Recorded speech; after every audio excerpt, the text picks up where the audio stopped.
Maintenant, voici un réquisitoire minutieux contre Monsanto, qui commercialise 90% des OGM dans le monde.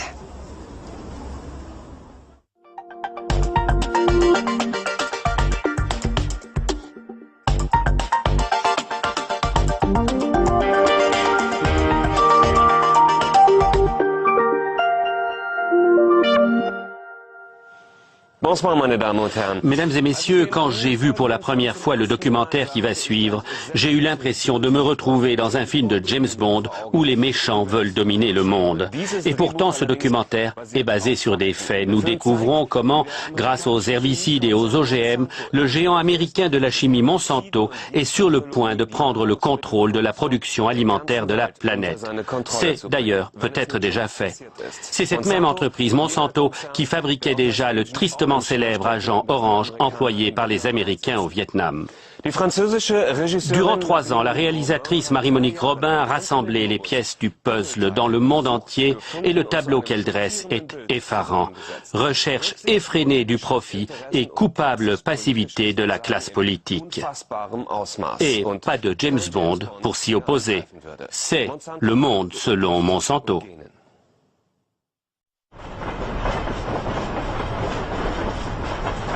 Alors c'est bien du Roundup, des herbants, grands travaux.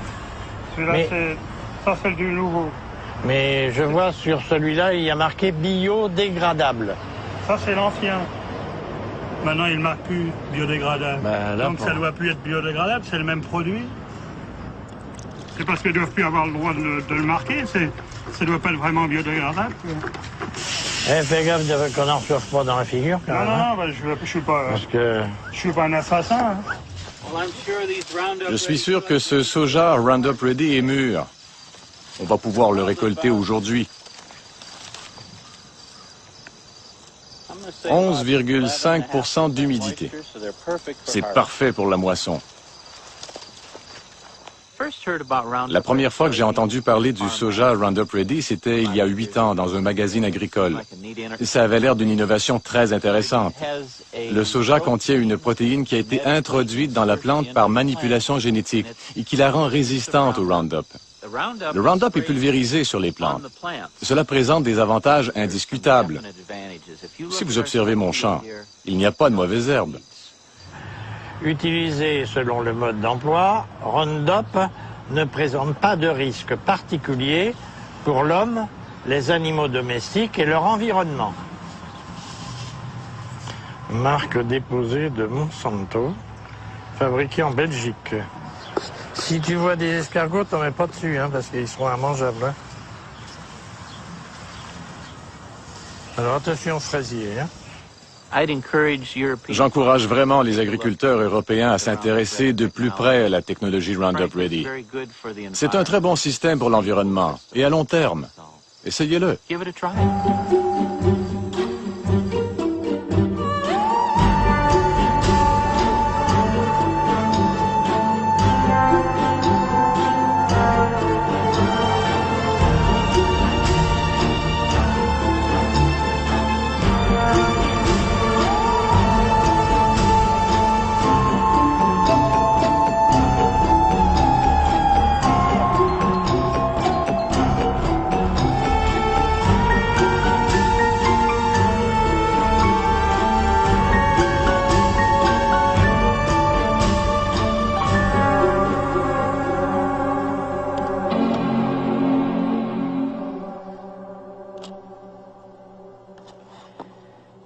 Monsanto.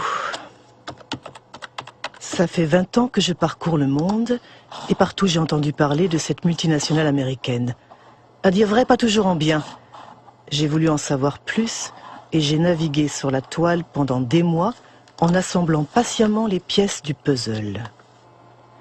Sur son site internet, Monsanto se présente comme une compagnie agricole dont l'objectif est d'aider les paysans à produire des aliments plus sains tout en réduisant l'impact de l'agriculture sur l'environnement. Son produit phare, c'est le Roundup, l'herbicide le plus vendu au monde depuis 30 ans.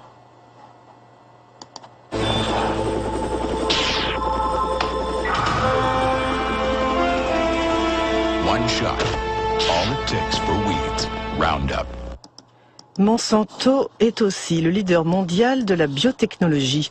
90% des OGM cultivés sur la planète lui appartiennent. La plupart ont été génétiquement manipulés pour résister aux épandages de Roundup, comme le soja dit Roundup Ready, mot à mot prêt pour le Roundup.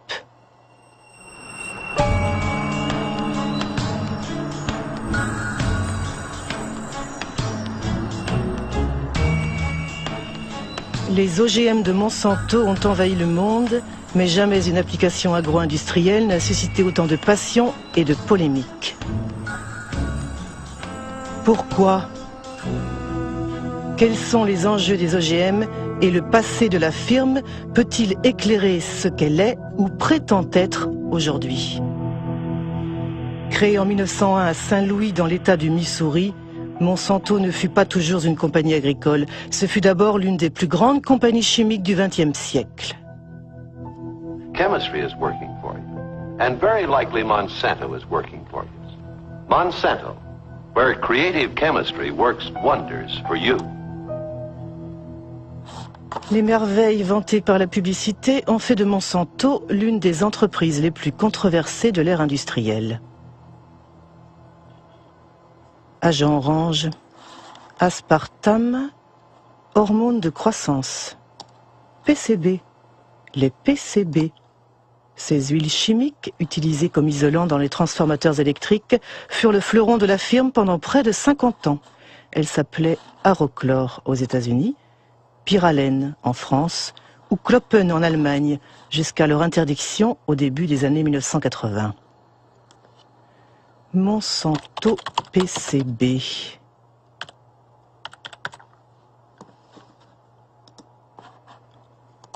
Un article du Washington Post de 2002. Monsanto a caché la pollution pendant des décennies. Ça s'est passé à Aniston dans l'État de l'Alabama.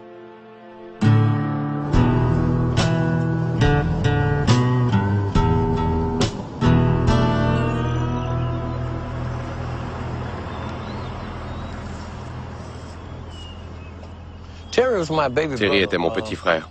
Il est mort en 1971 d'une tumeur au cerveau, d'un cancer des poumons et d'une maladie du cœur. Il avait 16 ans. Depuis 3 ans, j'ai perdu la plupart de mes amis. Ils sont morts de maladies comme le cancer, le diabète, l'hépatite. Toutes ces maladies sont liées au PCB.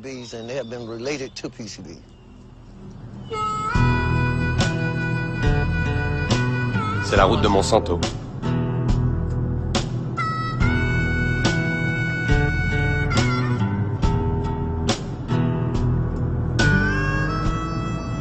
Ici, il n'y a que des Noirs qui vivent. Ils continuent à y habiter, même si toutes les maisons ont été polluées. Il y a 6 mois, ils ont décontaminé ce jardin là-bas. Avant, ici, il y avait des maisons, des gens qui y habitaient. Mais maintenant, ils ont dû déménager. Les maisons ont été démolies.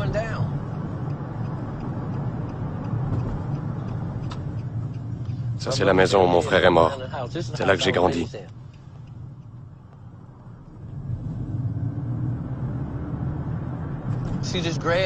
Vous voyez le talus là-bas? C'est là que les PCB sont enterrés. Monsanto a eu l'autorisation d'enterrer les PCB à Aniston. C'est le canal de Snow Creek qui coule sur du ciment. Il partait de l'usine et déversait les PCB jusqu'ici. C'était de l'eau empoisonnée et ils ne l'ont dit à personne, sauf à l'État qui ne nous a rien dit.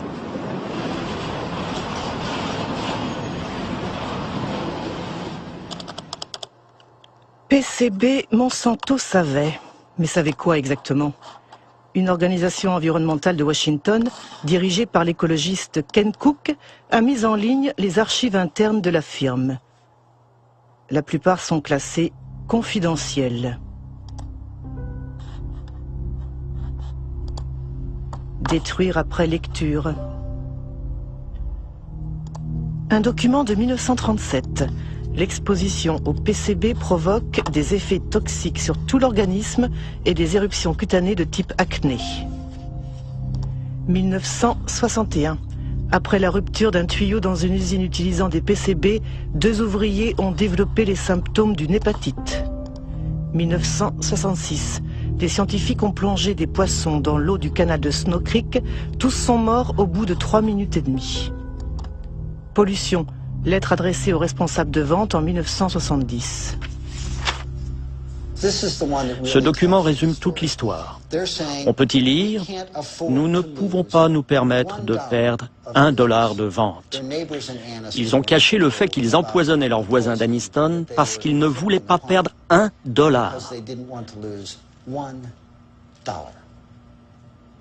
C'est seulement quand les avocats des habitants d'Anniston ont saisi la justice que Monsanto a été obligé de divulguer ces documents confidentiels. Nous avons alors découvert ce qu'ils savaient depuis longtemps. Ils savaient la vérité depuis le début. Ils ont menti. Ils ont caché la vérité à leurs voisins et aux autorités gouvernementales. Et lorsqu'ils ont finalement informé les autorités, celles-ci, au lieu de se placer du côté des empoisonnés, ont protégé la compagnie. Elles ont soutenu Monsanto. C'est scandaleux, absolument impardonnable.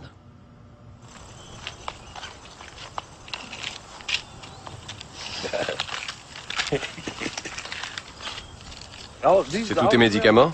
Non, ce n'est pas tout. J'en ai d'autres, là. C'est quoi ton taux de PCB? 63,8 dans le sang.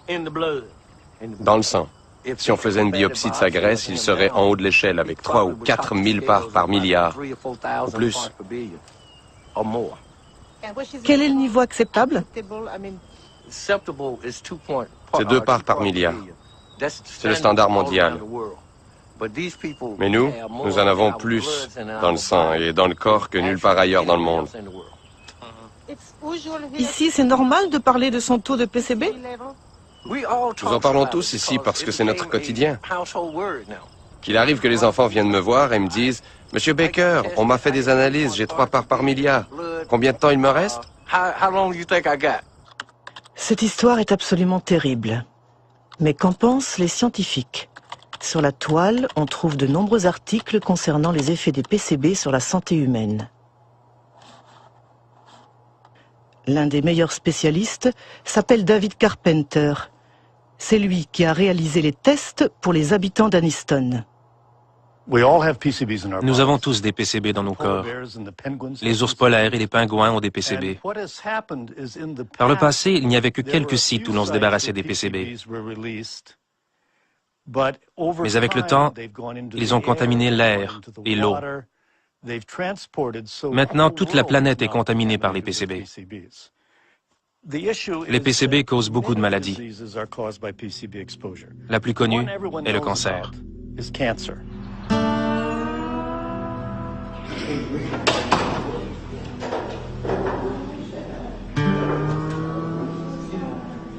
My test results stated that I had 202 parts per billion in my system. Les femmes contaminées par les PCB donnent naissance à des enfants qui ont un QI réduit. 29.6. Les PCB réduisent le fonctionnement de la thyroïde. 1800. Les PCB perturbent les hormones sexuelles. I swear, just let me pass away. Pass away in peace. He's gonna pay, I said then. He is gonna pay for the way that he has done to us. En 2001, 20 000 habitants de Anniston ont porté plainte contre Monsanto. La compagnie et sa filiale Solutia ont finalement été condamnés à payer 700 millions de dollars pour indemniser les victimes, décontaminer le site et construire un hôpital spécialisé. Mais aucun dirigeant de Monsanto n'a été poursuivi. Dans le système juridique américain, il est très rare que des cadres ou des dirigeants d'entreprise soient considérés comme pénalement responsables. En revanche, on a la possibilité d'attaquer les entreprises au civil. On les fait payer. En vérité, les dommages et intérêts payés des décennies plus tard par les sociétés ne représentent qu'une fraction de leurs profits. C'est donc rentable de garder le secret. On peut se demander quel secret ils gardent actuellement. On ne peut jamais faire confiance à une grosse société comme Monsanto pour nous dire la vérité sur un produit ou un problème de pollution. Jamais. On ne peut pas faire confiance à Monsanto, a dit Ken Cook. Et si on prenait l'exemple du Roundup, l'herbicide favori des jardiniers et paysans? C'est quoi au juste? C'est le nom commercial donné par Monsanto au glyphosate, un herbicide dit non sélectif ou total parce qu'il détruit toutes les plantes. Mis sur le marché en 1974, il a connu un succès fulgurant parce que Monsanto a toujours affirmé qu'il était biodégradable et bon pour l'environnement. Voici Roundup, le premier désherbant biodégradable. Il détruit les mauvaises herbes de l'intérieur jusqu'aux racines et ne pollue ni la terre ni l'os de Rex. Roundup, le désherbant qui donne envie de désherber. Roundup biodégradable. Ken Cook a raison. La firme a été condamnée 2 fois pour publicité mensongère. La première, c'était à New York en 1996. Et la deuxième, en France, l'année dernière. Les juges ont considéré que les mentions biodégradables, laissent le sol propre et respectent l'environnement, étaient des messages publicitaires trompeurs. D'autant plus que selon les études effectuées par le groupe Monsanto lui-même, un niveau de dégradation biologique de 2% seulement peut être obtenu après 28 jours. Voilà pourquoi la mention biodégradable a récemment disparu des bidons. Mais ce n'est pas tout. De nombreuses études scientifiques montrent que le Roundup est hautement toxique. Un exemple ? Le Roundup provoque des dysfonctionnements de la division cellulaire. Une étude du professeur Robert Bellet.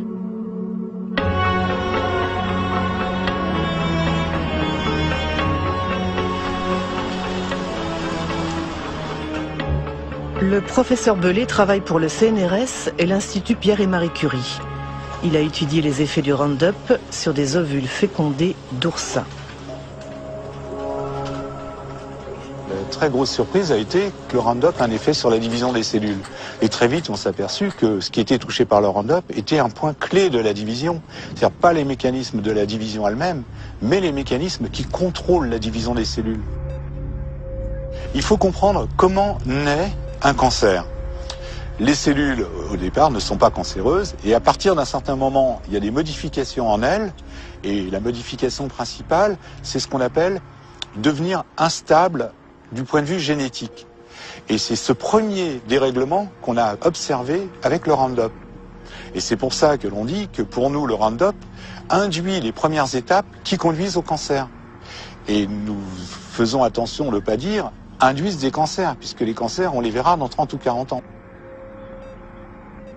On s'est tout de suite, nous, rendu compte de l'importance que ça pouvait avoir au niveau des utilisateurs, puisque les doses correspondaient à des doses quand même très en dessous des doses qu'utilisent les gens. Et on s'est dit, mince, il faut vraiment qu'on alerte le mieux possible et le plus vite possible l'opinion publique, d'une certaine façon.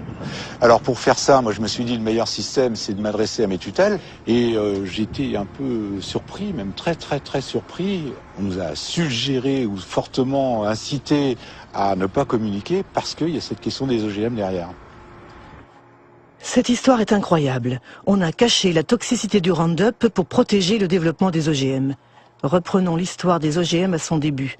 D'après le site internet de Monsanto, le soja Roundup Ready fut la première culture transgénique autorisée aux États-Unis en 1996. Ces producteurs sont regroupés au sein de l'ASA, l'Association américaine du soja, dont le site de Monsanto fournit l'adresse. John Hoffman, son vice-président, est un défenseur inconditionnel de la biotechnologie. Au printemps, vers le 1er mai, je pulvérise une première fois du Roundup pour tuer les mauvaises herbes. Et puis, 6 ou 7 semaines plus tard, je fais une deuxième application. Et ça suffit pour le reste de l'année. Avant d'avoir la technologie Roundup Ready, les champs avaient des mauvaises herbes. Nous devions les inspecter et arracher les mauvaises herbes à la main. C'était beaucoup de travail. Le système Roundup Ready me permet donc d'économiser du temps et de l'argent. Apparemment, la nouvelle merveille de Monsanto a tout pour séduire les agriculteurs. Mais comment ça marche? Comment le soja peut-il survivre aux épandages de Roundup? Voici une cellule de soja. Au cœur de la cellule, il y a le noyau qui contient l'ADN, la structure génétique du soja. Pour créer son OGM, Monsanto franchit la barrière des espèces. Ces chercheurs ont sélectionné un gène provenant d'une bactérie qui confère la résistance au Roundup. Le gène est fixé sur des particules d'or microscopiques qui sont bombardées avec un canon à gènes dans les cellules de soja. Le gène pénètre l'ADN et fabrique une protéine qui permet à la plante de résister au Roundup. Quand l'herbicide est pulvérisé, il tue toutes les mauvaises herbes, sauf le soja. À dire vrai, c'est quand même une sacrée prouesse technologique. Mais tout de même, ce soja destiné à être arrosé par un herbicide puissant finira dans l'assiette du consommateur. On imagine donc qu'il a dû être soigneusement testé avant sa mise sur le marché. Qui était ministre de l'Agriculture à l'époque? C'est Dan Glickman, qui fut ministre de Bill Clinton de 1995 à 2000.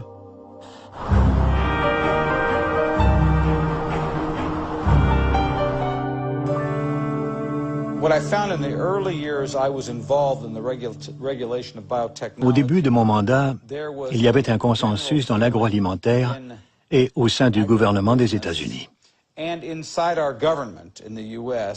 Si on ne marchait pas tête baissée en faveur du développement rapide de la biotechnologie et des cultures OGM, alors on était considéré comme anti-science et anti-progrès.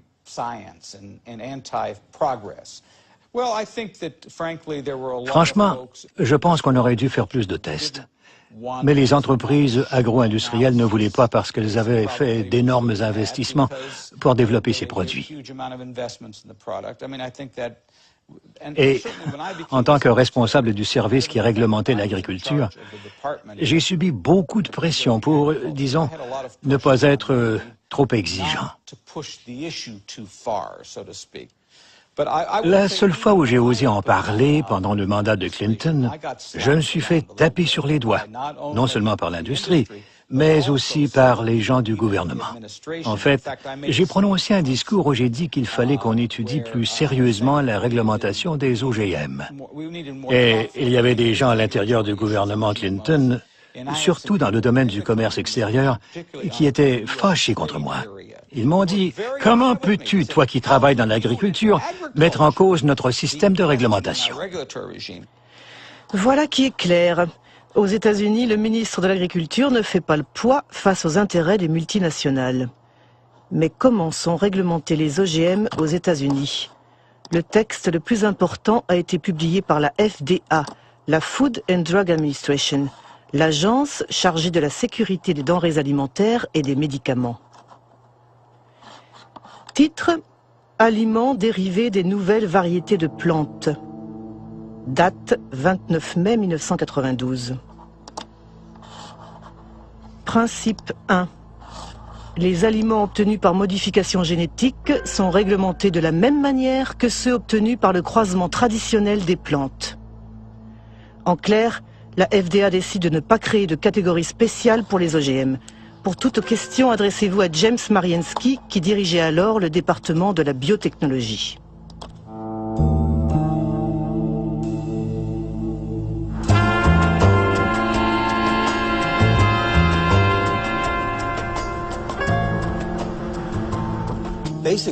En gros, le gouvernement a pris la décision de ne pas créer de nouvelles lois. Il pensait que les lois existantes pouvaient s'appliquer aux nouvelles technologies. Ça veut dire que la Maison-Blanche a demandé à l'agence d'écrire un texte où les OGM ne seraient pas soumis à une réglementation spécifique. Mais ce n'était pas basé sur des données scientifiques, c'était une décision politique. Oui, c'était une décision politique qui touchait beaucoup de domaines, pas seulement la nourriture. Elle s'appliquait à tous les produits de la biotechnologie. Quel aveu incroyable! James Mariensky reconnaît que la réglementation des OGM fut basée sur une décision politique et pas scientifique. Mais comment cette décision fut-elle argumentée? Principe 2. Les composants des aliments provenant d'une plante génétiquement modifiée seront les mêmes ou similaires en substance à ceux que l'on trouve communément dans les aliments. Autrement dit, la FDA considère a priori qu'une plante modifiée génétiquement est similaire à une plante conventionnelle. C'est ce qu'on appelle le principe d'équivalence en substance, qui a été repris partout dans le monde. Il est au cœur du débat qui oppose les anti-OGM aux pro-OGM. Comment la FDA a-t-elle pu décider qu'une plante OGM était similaire à une plante conventionnelle ? Nous savons que les gènes qui sont introduits dans les plantes par la biotechnologie produisent des protéines très semblables à celles que nous avons consommées pendant des siècles. Ça, c'est la version officielle de la FDA. Elle est battue en brèche par Jeffrey Smith, auteur de plusieurs ouvrages sur les OGM. Michael Hansen, expert scientifique auprès de l'Union des consommateurs. L'essayiste Jeremy Rifkin, qui fut le premier à dénoncer le principe d'équivalence en substance. Si les OGM sont si bien implantés aujourd'hui, c'est à cause d'une tromperie de la FDA. Ils disent que ces aliments ne sont pas différents. Ils emploient l'expression équivalence en substance, ou pas considérablement différent, ce qu'ils traduisent par généralement reconnu comme sûr, GRAS en anglais. Normalement, pour que quelque chose soit considéré comme GRAS, il faut que cela s'appuie sur de nombreuses études et qu'il y ait un large consensus au sein de la communauté scientifique. Avec les OGM, il n'y a eu ni l'un ni l'autre. La FDA disait, si on introduit un gène dans une plante, ce gène est de l'ADN. Comme nous consommons de l'ADN depuis longtemps, nous pouvons donc conclure que cette plante est GRAS. Notre point de vue, c'était que les gènes devaient être considérés comme des additifs alimentaires. Actuellement, quand on veut ajouter dans un aliment une goutte microscopique d'un nouveau colorant, d'un conservateur ou d'un produit chimique, c'est considéré comme un additif alimentaire. Et donc, on doit faire toutes sortes de tests pour prouver qu'il y a une certitude raisonnable qu'il ne soit pas nuisible. En revanche, lorsqu'on manipule génétiquement une plante, ce qui peut engendrer d'innombrables différences dans l'aliment, on ne demande rien. À l'époque, à Washington, si vous fréquentiez les mêmes bars que les lobbyistes, vous les entendiez rire de tout ça. Tout le monde savait que c'était n'importe quoi, ce principe d'équivalence en substance. C'était simplement une façon pour ces sociétés, et surtout Monsanto, de mettre rapidement leurs produits sur le marché, avec le moins d'interférences gouvernementales possible. Et je dois dire qu'ils ont très bien su défendre leurs intérêts. Je me souviens de réunions où les scientifiques de Monsanto ont rencontré les scientifiques de la FDA. Ils parlaient des modifications que leurs travaux provoquaient, tout en demandant à la FDA comment allez-vous réglementer ces produits. Je n'ai jamais vu une société qui ait une influence aussi déterminante et à un niveau aussi élevé sur les autorités gouvernementales en charge de la réglementation que Monsanto avec ses OGM. Il existe une archive exceptionnelle où l'on voit George Bush père en visite dans les laboratoires de Monsanto. C'était 9 ans avant la mise sur le marché du soja Roundup Ready. What I'd like to do today is show you some of the steps we go through when we're moving genes from one organism into another. And you'll actually be doing the very little manipulations we do in the laboratory, where we take DNA, cut it apart, mix different pieces together, and then rejoin them, splice them back together. This tube contains DNA that was made from a bacterium. DNA would look the same whether it was from a plant. What are we saying here? Oh, I see. And this will lead you to do what? To have a stronger plant or a plant that's resists herbicide? In this case, it resists the herbicide. I see. We have a fabulous herbicide. This is a chemical that will... Au moment où George Bush effectue sa visite au siège de Monsanto, il est le vice-président de Ronald Reagan. Le mot d'ordre de l'administration républicaine, c'est la déréglementation. Il s'agit de favoriser l'industrie en réduisant au maximum les entraves bureaucratiques, comme les tests sanitaires ou environnementaux sur les nouveaux produits. Et c'est justement ça le problème de Monsanto. we have before USDA right now a request to test this for the first time on a farm in Illinois this year. And Again, hallucinating about it, we'll lose another year. Yes, we will. And then the expense goes out and nothing happens because you can't. Yeah, and I would say, quite frankly, we have no complaint about the way USDA is handling it. They're going through an orderly process. They're making sure that as they deal with these new things, they do them properly. And now, if we're waiting until September and we don't have our authorization, we may say something different. Call me. We're in a dereg. En 1988, Dan Quayle a pris la place de George Bush, qui a été élu président des États-Unis. 4 ans plus tard, le nouveau vice-président rend public que la politique américaine en matière d'OGM conforme aux souhaits de Monsanto. We are taking this step as part of the President's Regulatory Relief Initiative, now in its second phase. The United States is already the world leader in biotechnology, and we want to keep it that way. In 1991 alone, it was a $4 billion industry. It should reach at least $50 billion by the year 2000, as long as we resist the spread of unnecessary regulation. Vous pensez que c'était un complot?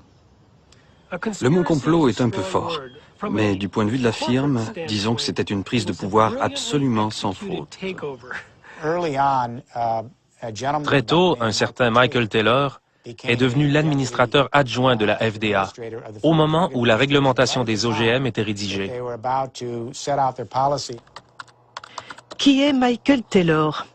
Sur Internet, il n'y a qu'une seule image de cet homme de l'ombre. Aujourd'hui, il dirige une fondation Ressources pour le futur.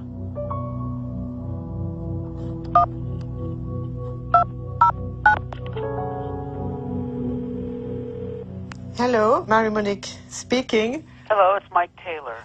My questions are about your role. I mean, when you were working at the FDA, before being hired by the FDA, you worked as an attorney for Monsanto during 7 years, didn't you?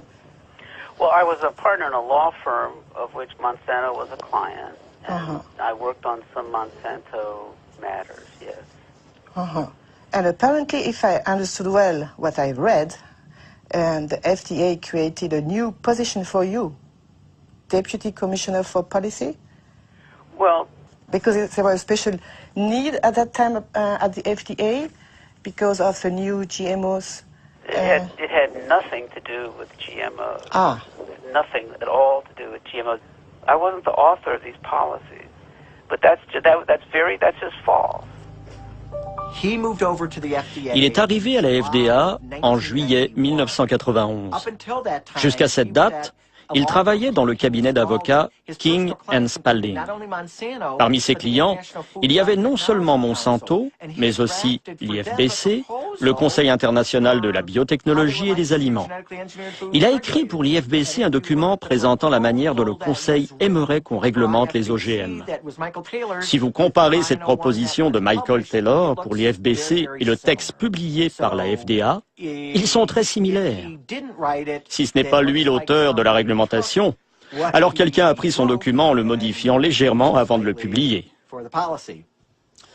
À l'époque, M. Taylor était commissaire adjoint et c'est lui qui dirigeait le projet.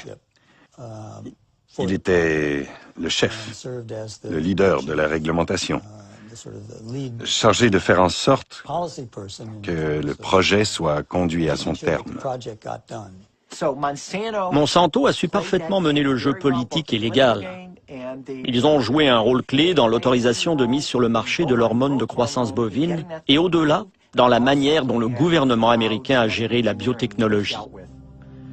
Michael Hansen vient de parler de l'hormone de croissance bovine. De quoi s'agit-il? Apparemment, c'est une hormone transgénique injectée aux vaches pour augmenter leur production laitière de 20%. Et le moins qu'on puisse dire, c'est qu'elle ne fait pas l'unanimité. L'hormone menace notre santé. Le poison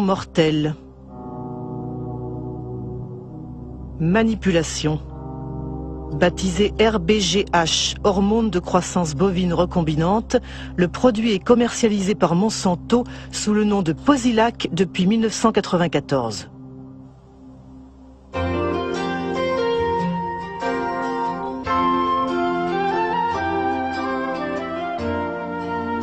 Posilac is the single most tested new product in history. You'll soon see the dramatic results Posilac can offer you.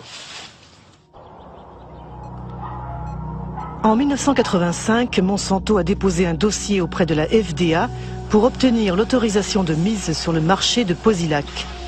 Les experts de l'agence ont analysé les essais réalisés par la firme sur des élevages expérimentaux.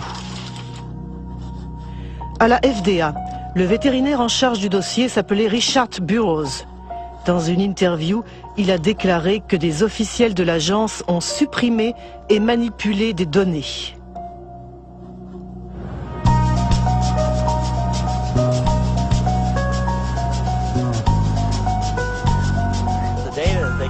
Les données scientifiques que la compagnie a envoyées ne prenaient pas en compte les besoins des producteurs de lait, à savoir des questions clés comme les maladies que sont la mamite, c'est-à-dire l'infection des pies, et les problèmes de reproduction.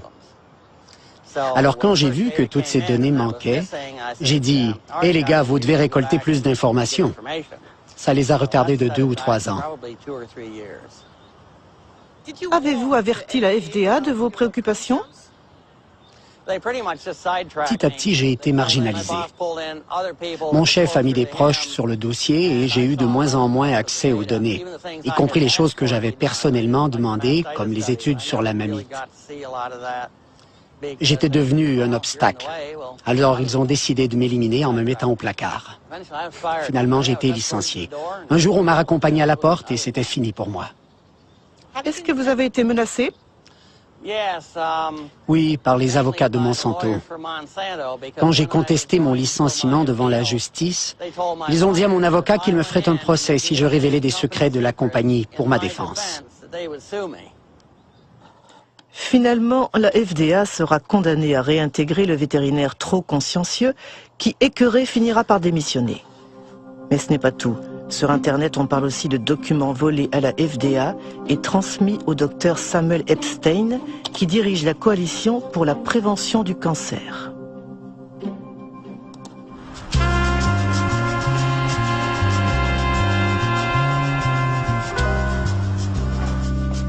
En 1990, le professeur Epstein a publié un article dans The Milkweed, un journal de référence spécialisé sur le lait que dirige le journaliste Pete Hardin. Un scoop basé sur des documents secrets que les deux hommes ont soigneusement épluchés.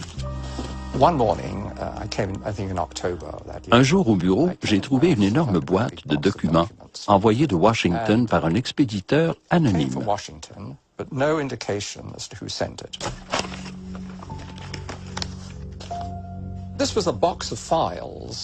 Cette boîte contenait toutes les données des études vétérinaires que Monsanto avait fournies à la FDA depuis 6 ans. Un vrai bonheur. La plupart de ces documents sont des originaux, avec la mention « Informations internes et confidentielles » qui ne peuvent pas être reproduites, révélées ou envoyées à l'extérieur de la société sans autorisation. C'est exactement ce qu'un journaliste d'investigation aime rendre public.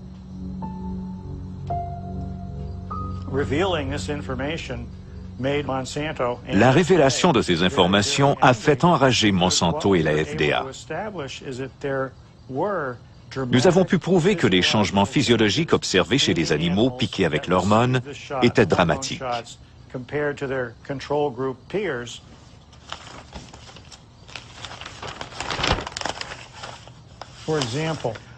Par exemple, nous voyons que les ovaires droits des vaches qui ont reçu l'hormone synthétique sont 34% plus gros, voire 42% ou 44% selon les groupes. Par ailleurs, les dossiers volés montrent qu'il y a de graves problèmes de reproduction chez les animaux qui ont été traités. The data is conclusive. We provided the data, the raw data. and summary data is peer-reviewed data not done by us to support the submission. Every health authority who has looked at bovine somatotropin has found that it is completely safe for consumers. Pour Monsanto, non seulement l'hormone ne pose aucun problème, mais elle présente même des bénéfices pour le consommateur. Comme la composition chimique du lait n'est pas altérée par l'usage du Posilac, ses propriétés et son goût ne changent pas.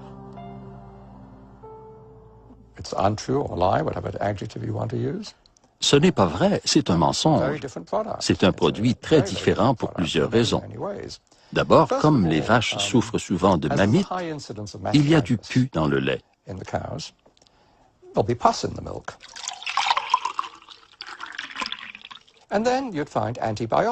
De plus, à cause du traitement des mammites, on trouve une grande quantité d'antibiotiques dans le lait. Enfin, on constate une importante augmentation de ce qu'on appelle l'IGF-1, le facteur insuline de croissance. Depuis les années 1980, une soixantaine d'études ont montré qu'il y avait un lien direct entre un niveau élevé de IGF-1 et les cancers du sein, du côlon et de la prostate. Cette histoire est absolument sidérante. Y a-t-il d'autres pays qui ont autorisé la RBGH ? Apparemment, l'hormone a été interdite en Europe et au Canada. Y compris au Canada. Pourtant, l'agence Santé Canada a l'habitude de calquer ses décisions sur la FDA. RBGH, scandale à Santé Canada. Monsanto accusé de tentative de corruption.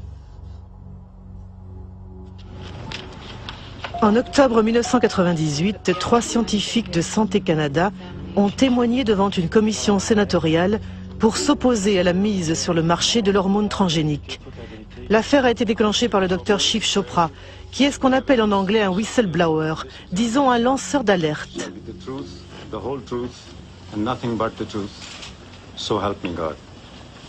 Je me demande quelle vérité je vais dire. Celle que je connais ou celle que le ministère me dit de dire. Voilà mon conflit. Je vous demande à tous les trois, est-ce que certains d'entre vous ont été approchés par Monsanto? Dr. Hayden? J'ai assisté à une réunion en 1989-90. Des représentants de Monsanto m'avaient rencontré moi-même, le Dr. Drennan, mon chef de service, et le Dr. Messier également. La compagnie nous avait offert 1 à 2 millions de dollars. Je ne sais pas ce que c'est devenu par la suite, mais je sais que mon directeur avait dit après la réunion qu'il allait faire un rapport sur cet incident à ses supérieurs. Comment a réagi Monsanto? Monsanto n'a pas nié le fait qu'ils ont proposé 2 millions de dollars lors de cette réunion. Plus tard, ils ont dit que c'était une proposition pour faire plus de recherches au Canada sur les vaches canadiennes.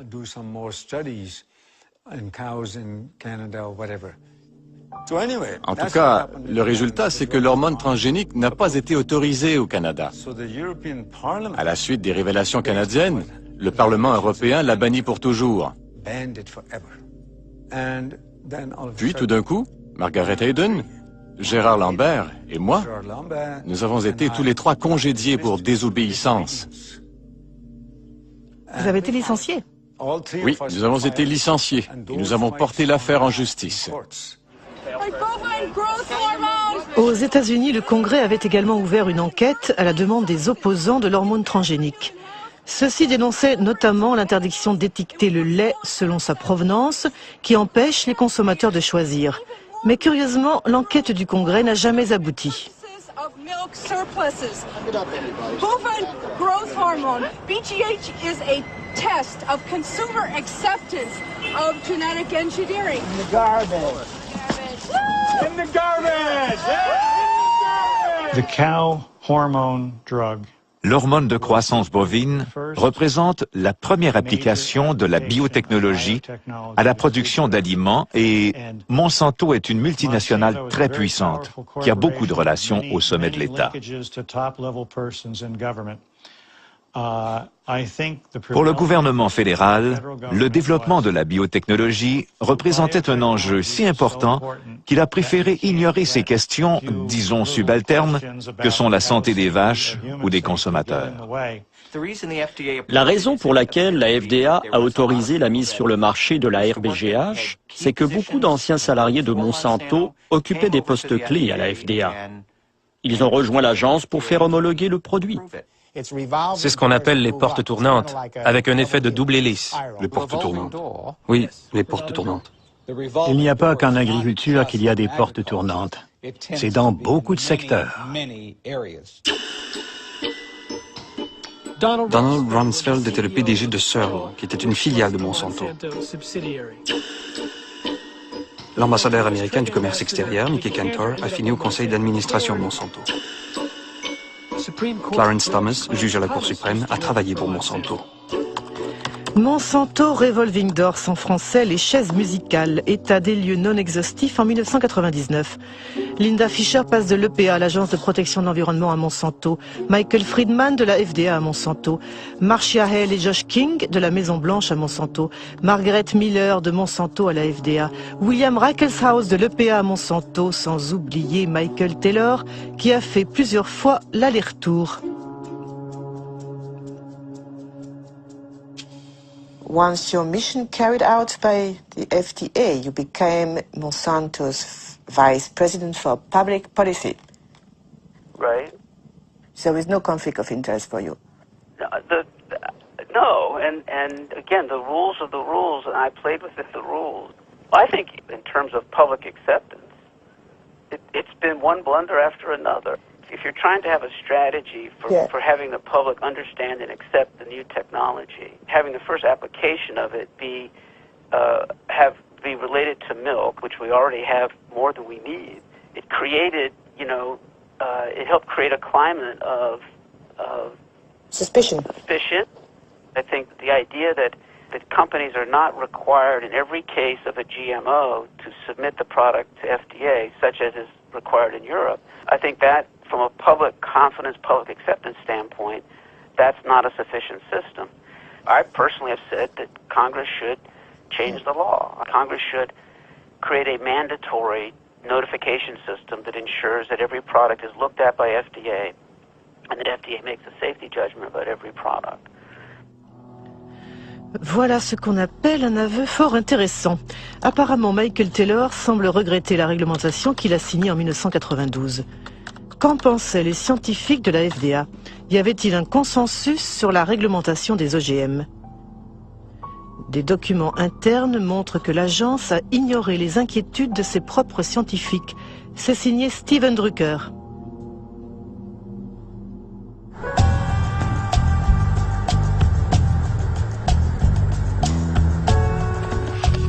Steven Drucker est un avocat qui travaille pour une coalition d'organisations non gouvernementales.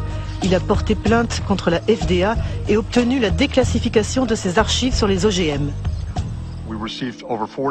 Nous avons reçu plus de 44 000 pages qui révèlent que la FDA ment à la planète depuis au moins 1992. Elle continue de mentir.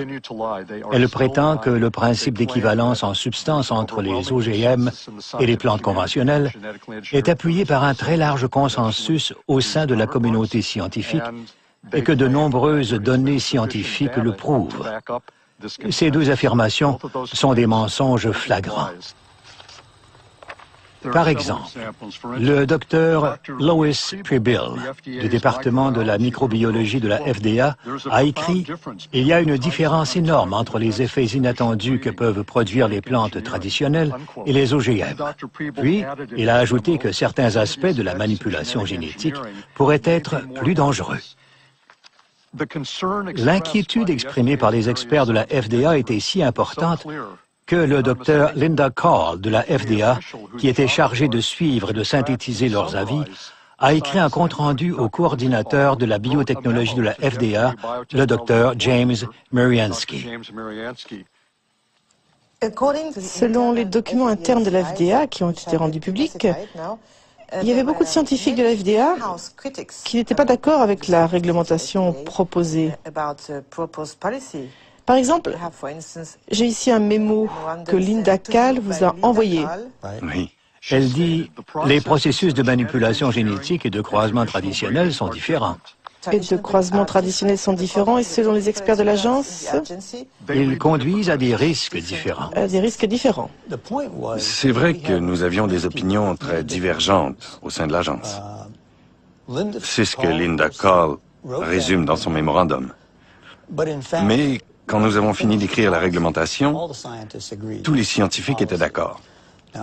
Bien sûr que la FDA s'était penchée sur l'usage de la manipulation génétique, mais elle n'avait aucune information qui indique que la technique elle-même puisse créer des produits qui soient différents en termes de qualité ou de sécurité.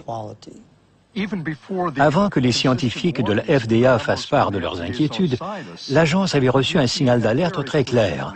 En effet, le premier additif alimentaire manipulé génétiquement et mis sur le marché américain avait provoqué une grave épidémie.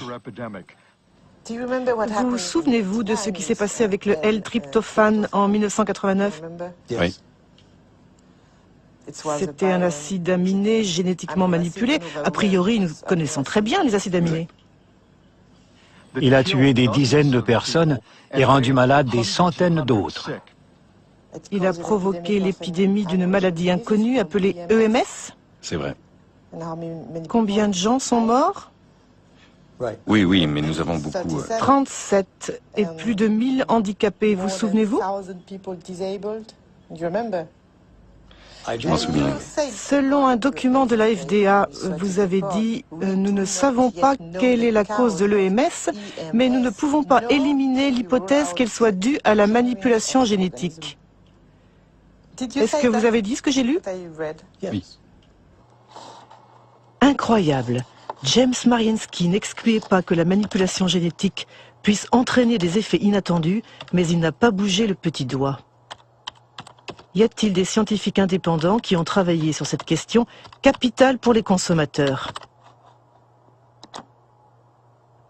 Arpat Pusztai, un scientifique de renom, perd son travail après avoir exprimé ses inquiétudes sur les OGM. C'était en 1998.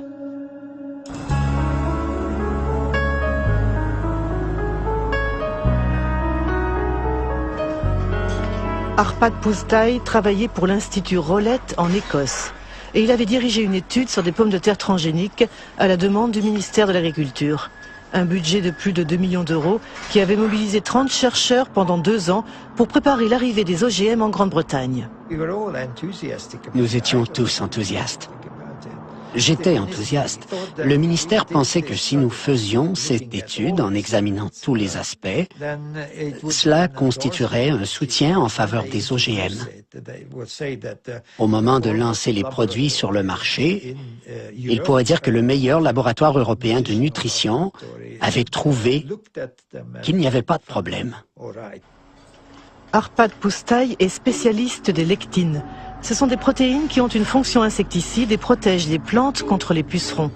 Les scientifiques du Rowlett Institute ont créé des pommes de terre résistantes aux pucerons dans lesquelles ils ont introduit un gène provenant d'un perce-neige qui fabrique la fameuse lectine. Auparavant, ils avaient vérifié qu'à l'état naturel, les lectines ne sont pas dangereuses pour la santé. Les pommes de terre transgéniques ont été testées sur des rats.